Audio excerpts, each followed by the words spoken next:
For me, I go in somewhat committed to interrupting my own patterning, and my pattern is to stay quiet, to not share, to not upset the apple cart, peace at any price. And I don't want to do that always. I want to grow myself up that I can say, you and I don't agree on that. We already know that we don't agree about it. And I can still understand where you're coming from. I don't dislike you over that. I certainly won't stop loving you over that if I can help myself. And I don't have any delusion that we're ever going to think alike on that, or that we're going to agree on these matters.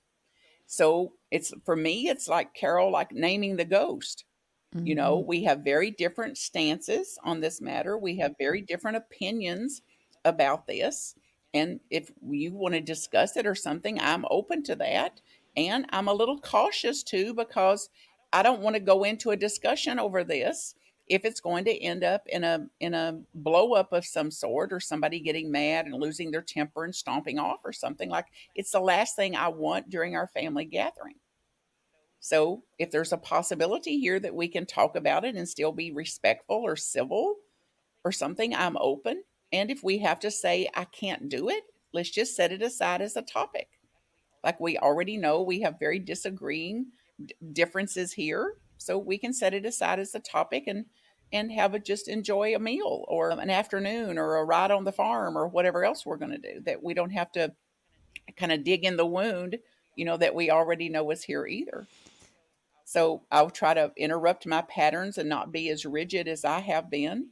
And I'm also not going to go in delusional that they have had a transformation or changed the way they believe and think about most things since the last time I talked to them.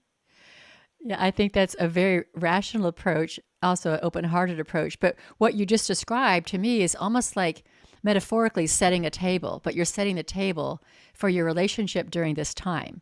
So, like, I put down the tablecloth, I'm setting the plates, and the plates are things like, we know that you and I don't agree on these things. We're setting these boundaries here. We don't agree on these things. Put the utensils down, but I'm willing to have a conversation with you if we're both willing to listen and not expect the other one to change, and keep our mind and hearts open and just share ideas. Or we'll go to another table. But are you interested in having a conversation with this table setting? And that's something we don't know how to do. We're not equipped to do that. We just rush into things, or we react because or so and so said something, and oh, that just really gets to me. But to go in, I think what you're saying is really important. To go in with the same people they've always been. I may also be the same person I've been. I have to look at, have I changed in the last year? And and if I want to have these conversations, let's talk about having the conversation before we have the conversation.